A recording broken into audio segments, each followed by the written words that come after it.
শেখ হাসিনাকে দেশে ফিরিয়ে এনে দ্রুত রায় কার্যকর করতে হবে। শুধু শেখ হাসিনা নয়, দল হিসেবে আওয়ামী লীগের বিচার নিশ্চিত করতে হবে। জাতীয় পার্টি সহ আওয়ামী লীগের সহযোগী যে দলগুলো রয়েছিল তারা সমান অপরাধে এবং তাদেরকে বিচারের আওতায় আনতে হবে। জুলাই সনদের কোথাও জাতীয় পার্টিকে ডাকা হয় নাই, নির্বাচন কমিশনের সংলাপেও জাতীয় পার্টি এবং 14 দলকে কোথাও ডাকা হয় নাই। তাহলে কোন বেসিসে তারা নির্বাচনে অংশগ্রহণ করবে?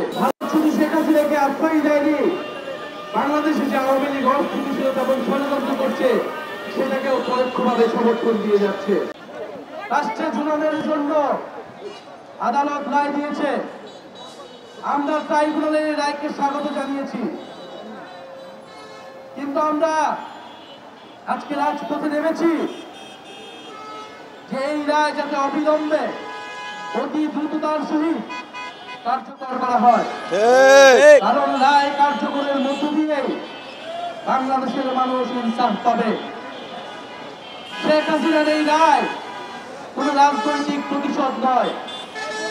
শেখ হাসিনার এই রায় বাংলাদেশের নির্যাতিত জনগণের প্রতি ন্যায় বিচার। আমরা সেই ন্যায় বিচারের জন্য জুলাই আগস্টে রাজপথে নেমেছিলাম।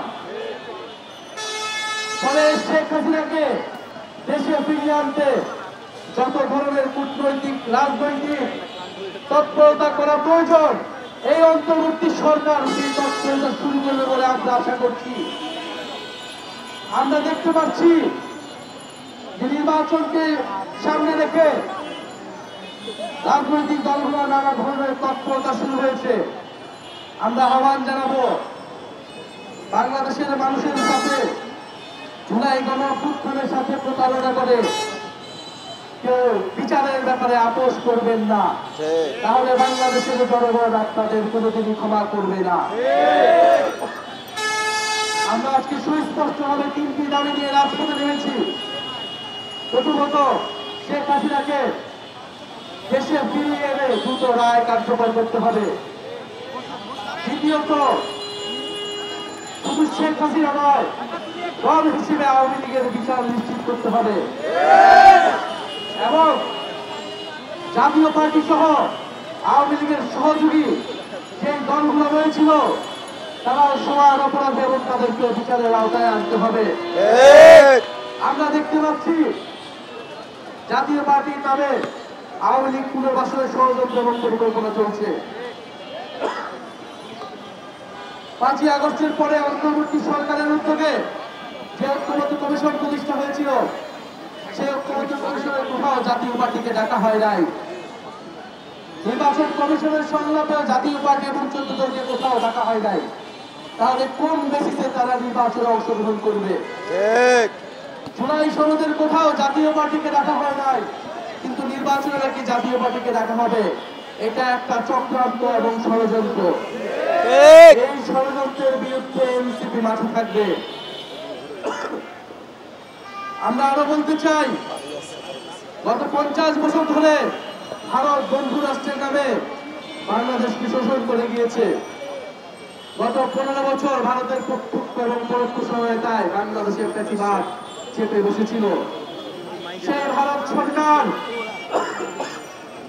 শেখ হাসিনাকে আবারও তার দেশে জায়গা দিয়ে বাংলাদেশের বিরুদ্ধে ষড়যন্ত্র অব্যাহত রেখেছে।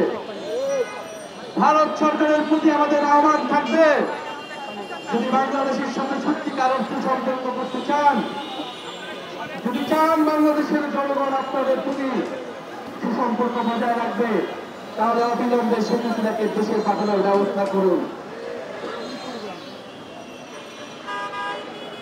ভারত বাংলাদেশ প্রত্যাবর্তন চুক্তি হিসেবে বাংলাদেশে মানবতা বিরোধী অপরাধীকে বাংলাদেশ সরকার চাইতে পারে এবং ভারত সেখানে বাধা দিতে পারে না। ফলে আমরা আশা করব যে শেখ হাসিনাকে ফেরত দিয়ে বাংলাদেশের সাথে ভারত নতুন করে সম্পর্ক স্থাপন করবে। ভারত শুধু শেখ হাসিনাকে আশ্রয় দেয়নি, বাংলাদেশে যে আওয়ামী লীগ অস্থিতিশীলতা এবং ষড়যন্ত্র করছে সেটাকেও পরোক্ষভাবে সমর্থন দিয়ে যাচ্ছে। আমরা ভারতের জনগণের প্রতি আহ্বান জানাবো যে আপনারা আপনাদের দেশে কোন গণহত্যাকারীকে আশ্রয় দিবেন না। ভারতের ছাত্রদের প্রতি আহ্বান জানাবো যে যেভাবে আপনারা আমাদের সমর্থন জানিয়েছিলেন, একইভাবে আপনারা আমাদের এই বিচারের আন্দোলনকে সমর্থন জানান এবং আপনারা দাবি উঠান যে ভারতের মাটিতে কোনো গণহত্যাকারীর ঠাঁই হবে না। আমরা চাই ভারত বাংলাদেশের জনগণের মধ্যে সেই মৈত্রতা, সেই ঐক্যতা অটুট থাকুক। প্রিয় সংগ্রামী বন্ধুগণ, বাংলাদেশে গত 16 বছর ধরে যে গুম হয়েছে, মানবতা বিরোধী অপরাধ হয়েছে, তার বিচার যাতে অব্যাহত থাকে।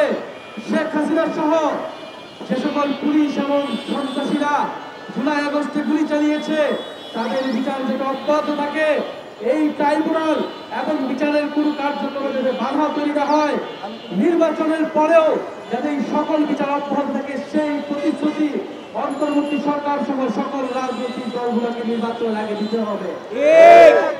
আমরা শহীদ পরিবারদের কাছে, জুলাই আহত যোদ্ধাদের কাছে প্রতিশ্রুতিবদ্ধ, বাংলাদেশের সংস্কার এবং বিচারের মাধ্যমে আমরা গণতন্ত্রের পথে উত্তরণ ঘটাবো।